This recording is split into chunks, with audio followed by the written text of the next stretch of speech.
A solar farm in Wilcox is using a unique sustainable system on 4 legs to mow their lawns. I spoke with Tucson Electric Power, who buys the energy from the Red Horse Solar and Wind project, and a farmer who helps keep the environment surrounding the panels contained. Hidden among these 250,000 solar modules stretching across the desert in Wilcox are dozens of sheep. What we hear is that the sheep are cute, and they're cute. And they keep the lights on, so they're sort of like, partners that get paid in shrubbery.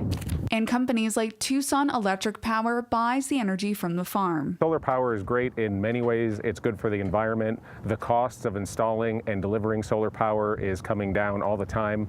And one of the things that we look for are ways to make solar energy more reliable. According to Tucson Electric Power, the solar field can provide them with up to 71 megawatts of clean power, and 1 megawatt can provide power for 211 homes for a year. While the panels are collecting the sun's energy, on average 200 sheep mow the grass below the panels.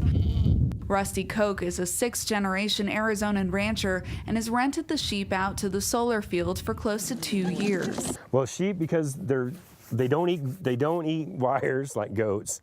They're small enough, like when the panels, when they oscillate and they're real low on the ground, you can't really run cattle out here to keep them down. If the sheep weren't here, the grass would be growing to about this height, which would create a problem for the solar panels, because the solar panels are moving in order to capture the sun. And if the grass is too tall, then they only collect about half of the energy needed. The most unique challenge I had when I first came out here was gathering the sheep the very first time. They could get under the panels. Like the first 100 I gathered, they came right in because the panels were flat. It was like 11 o'clock and you could get under them and see them. But then after that, about 3 o'clock, it was almost impossible. Another challenge is losing baby sheep to predators, including eagles flying off with them. So they needed a safe place until they were big enough. That I brought them home and let them have the babies at my house. And then I brought them back after they were a couple years old. And when I brought them home, my daughter went crazy and started naming all of them. So, because she's 8 years old and she loves them. She's funny.